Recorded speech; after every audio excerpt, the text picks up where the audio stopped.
Happy Sunday. Hey guys, sorry I'm running a little late. I was watching the clock on our fence out here and it says right now it is 1:05, and I pulled up my phone and saw I was a few minutes after. So I know, being daylight savings for us, everybody's probably a little bit off on time today, but I apologize for the delay. I am going to go ahead and just get started. I wanted to share with you guys a little bit more about the horses and horse care today, and I was thinking about how there's this really common trope amongst equestrians that you could bubble wrap your horse and they're still going to get hurt, or they're still going to get sick, and this kind of idea that horses are very accident prone, very illness prone, and that's just a really common expectation or belief in the horse world, and it's not ours, thankfully. And I was doing some calculations and I discovered that with the 4 horses here, including Miss Ruby here, we have 21 years of combined care with us. Okay, so between the 4 horses, 21 years of care, and we've had 0 illnesses or injuries. Okay, and just that's a big deal. So thinking about if we assumed that horses were accident prone and injury prone and couldn't keep themselves healthy or safe in a padded room, like 21 years of healthy horses. And so I thought I would share a little bit about what the kind of big picture looks like with their care, and then also what a day-to-day care looks like, just to kind of highlight some things there. So big picture, we typically see the vet once a year for annual core vaccines. So just the ones that, based on what diseases or illnesses are prone to our area, we'll do those. And what's called a Coggins test, and that is a blood test for a disease that is highly contagious and really problematic, called equine infectious anemia. And every horse gets that test every year to make sure that they don't have the illness and they're not sharing it with others. So really, really important that horses get that to protect the overall population. So those are our 2 kind of primary. We'll get a physical exam when the vet's here, but those are the things we do every year. And then we also do dental work. So horses, their teeth erupt over time. So if you start kind of with their teeth kind of like this, over time they're going to erupt and get longer and maybe imbalanced. And so a dentist or a vet will come and will make sure, as those changes are happening, that they're able to wear evenly, because their wear patterns are really important for their ability to process food, but also if there is an uneven pattern or what they call hooks or waves, it can cause a lot of problems in their mouth, and that can carry through the rest of their body, and it can even cause like ulcerations in their cheeks. So really important that they get regular dental care, and typically that's once a year at least, to get looked at and make sure they're not having any problems.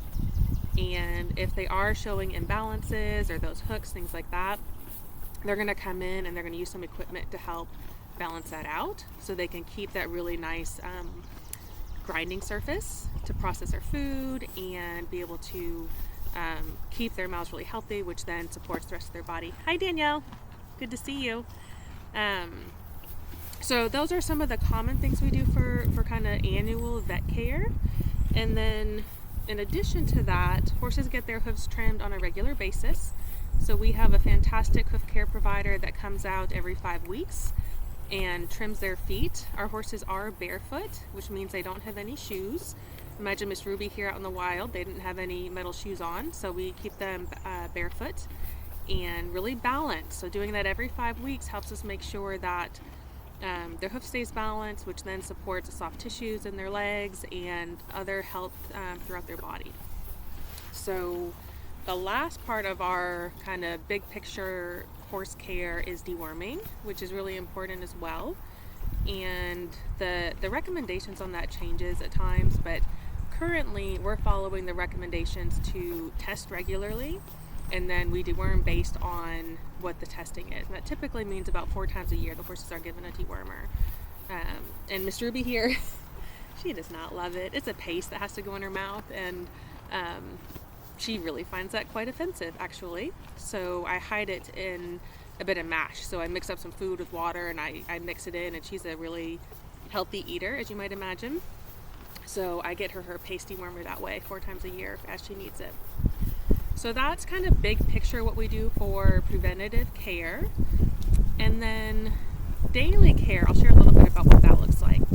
So we talk a lot about how our horses live out 24/7. So they're not in stalls, they're not in barns. They are free to move on our track, and they have access to the shelter, which is back here, if they need to get out of the weather. But they're on the track full time, and they always have access to hay, like the little munching monster here. And depending on the time of year, so sometimes if it's in our dry season, then we can put out big bales of hay with nuts on it, and that might last the horses with 4 horses, it lasts them 7 to 10 days. They could eat on that bale, and I'll even put a couple, like 2 or 3 of them out to give them different hay stations to move between. But in the wet season, we don't do that, because if the hay gets wet, then it can mold, and you don't want it sitting out in the wet conditions. Hi, Miss. Good to see you. Talking about wet conditions, which I imagine you might be kind of familiar with right now out in Washington. So in the wet season, which is where we are right now, we will do daily hay bags. So we have hay in the barn where the horses are not, because they're outside.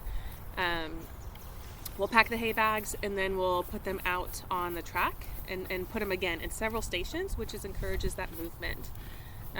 So daily care means they're out full time. They have access to fresh water at all times, and that's checked every day. They have full access to hay at all times, mostly through the nets. Hi, Jason. Good to see you. Or kind of see you through your words. So hay nets full time, and then our guys we feed twice a day, and that's a pretty common practice in the horse industry, is to feed twice a day. If you see our little Ruby here in her really full physique, she could get away with not being fed twice a day. But because we have other horses with different dietary needs, it's easiest to keep them on the same schedule.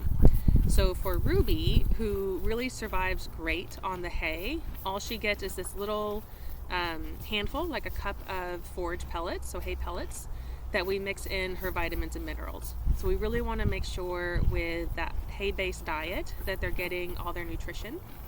And so we mix in vitamins and minerals and like omega oil, things like that, to support their overall health and well-being.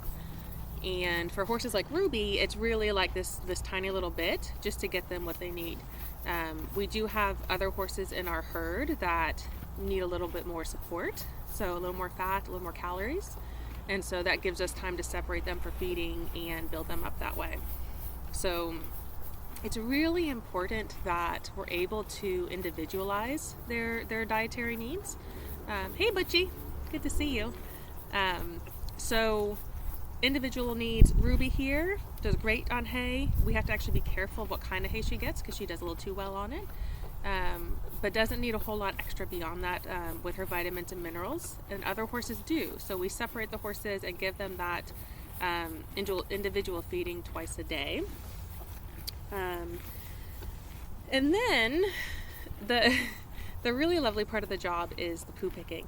So the horses that we would clean up after them every day. So Butchie, who's watching, is my poo picker when he comes to town. Ruby's looking like, yeah, that's my guy. So every day we're cleaning the track, making sure their environment is clean and healthy. And really nice side benefit of that is we compost on site, and so we're prepping all the gardens right now and moving last year's compost in to be ready to grow some really lovely fruits and veggies and herbs and flowers and all that good stuff. So a side benefit of caring for the horses and the millions of hours we put into doing that is we get free dirt for the garden.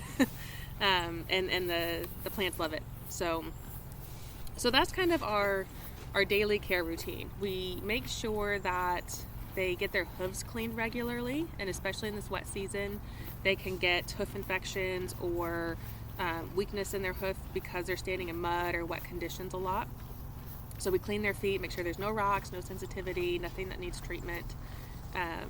People really enjoy grooming, but I'll be honest with you, like these guys, they roll in the dirt, they roll in the water, they manage themselves really well, and if they enjoy grooming, we do it, and if they don't, we leave them alone, unless they have like a skin condition or something that is needing treatment or management. And then we're kind of the final thing I'll say is we're heading into the warmer season, and so we will do daily fly spray in addition to kind of having fly traps and fly management around the property. Hey T-Lou, glad to see you.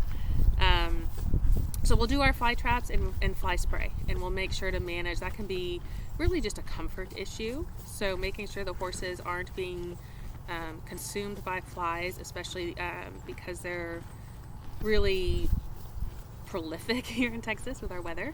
So with lots of flies, lots of gnats, lots of mosquitoes, which then of course can carry disease. So we're pretty intentional about staying on top of that. And that's really it. That is how we keep our horses healthy. And we emphasize a lot preventative care. So making sure that we're doing things consistently every day, caring for the horses, that helps them have really long, healthy, thriving lives. And so far, I need everyone, stop what you're doing, find a piece of wood.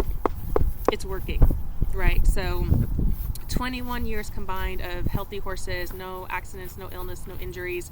I may pop on tomorrow and tell you something happened overnight, but so far what we do really works. And especially as we think about bringing in new horses, it's really important that we set them up for success with this robust preventative care program. And we don't know what a lot of these horses, their care background has been, but to be honest, like we didn't know Ruby's care background, and we didn't know the other horses for the most part. They didn't necessarily have good care, and so that can leave them vulnerable for health problems. But we have found the combination of really good preventative care, a really healthy species appropriate lifestyle, and then care and handling that prioritizes their sense of safety and reduce stress. Like those things all really add up so that we're not dealing with chronic problems. So that's it. That's what I wanted to share today. When we bring in these new horses, like those will come with their records of when they've seen the vet, if they have their vaccines. Really important part of bringing in new horses is quarantine. So regardless of how healthy they seem, they'll do a minimum of a 10-day quarantine and up to 30 days depending on where they came from, to make sure that if they're carrying any respiratory issues or viruses or things like that, we don't spread it to other animals. So doing a good quarantine protocol is really important when you're doing horse rescue, but really bringing in new animals at any time. So that is why we don't have to bubble wrap our horses. if you were listening at the start, we really find our horses are thriving with this kind of care protocol. So we encourage anyone who is looking to improve their horse's well-being to consider these things. And we look forward to seeing how what we have done, where it works with our horses, how we can benefit the ones that are coming in here in the near future. So that's what I wanted to share with you guys today. We are a little bit upside down on the schedule. So with daylight savings, normally Ruby's had her dinner, and when we do this live at 5, we are kind of having some after dinner hay and then going out for the night. And because it's we've got a couple more hours of daylight, they will eat here shortly, and I'm going to tuck into packing hay bags and cleaning the poo off the track. And we enjoy the longer afternoons and evenings because it gives us some time to get those chores done without kind of having our day jam-packed. So that's it for me. Hope you guys have a great week. We will see you next Sunday live at 5, and I really appreciate you joining us. Take care.